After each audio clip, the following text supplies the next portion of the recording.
Allergy എന്തുകൊണ്ടാണ് വരുന്നത് നിങ്ങൾ ചിന്തിച്ചിട്ടുണ്ടാവും. ചിലപ്പോൾ ഭക്ഷണ സാധനങ്ങളിൽ നിന്ന് വരും അല്ലേ, ചിലപ്പം ഒരു പൊടി തട്ടിയാൽ വരും. അത് തുമ്മലാകാം, ദേഹം ചൊറിച്ചിലാകാം, ശ്വാസം മുട്ടലാകാം.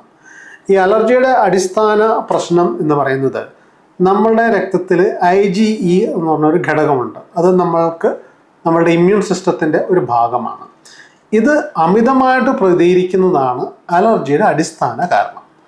IgE അമിതമായിട്ട് പ്രതികരിച്ചു കഴിഞ്ഞാൽ, അതായത് നിങ്ങൾ കഴിക്കുന്നൊരു ഭക്ഷണം, അത് ഉദാഹരണത്തിന് പീനട്ട്സ് അല്ലെങ്കിൽ മുട്ട എന്ന് കരുതിക്കോ, ഇതിൻ്റെ പ്രോട്ടീൻ ഒരാൾക്ക് അലർജി ആണെങ്കിൽ അതിന് നമ്മൾ അലർജൻ എന്ന് പറയും ആ പദാർത്ഥത്തിന്.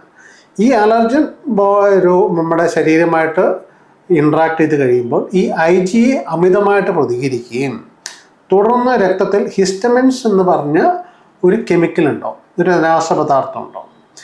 ഈ ഹിസ്റ്റമിൻസ് ഉണ്ടായ ശേഷമാണ് നമ്മുടെ അലർജിയുടെ രോഗലക്ഷണങ്ങൾ നമ്മൾ കണ്ടു തുടങ്ങുന്നത്. അപ്പോൾ ഇതിനെ നമുക്ക് രണ്ട് രീതിയിൽ ടാക്കിൾ ചെയ്യാം. ഒന്നുകിൽ നമുക്ക് ഹിസ്റ്റമിൻസ് പിടിച്ചു നിർത്താനുള്ള ഒരു ചികിത്സാ രീതി ആലോചിക്കാം. പക്ഷേ അതിൻ്റെ പരിമിതി എന്താണ്? ആ മരുന്ന് നിർത്തുമ്പോൾ ഉടനെ വീണ്ടും അലർജി രണ്ടാമത് സ്റ്റാർട്ടാവും.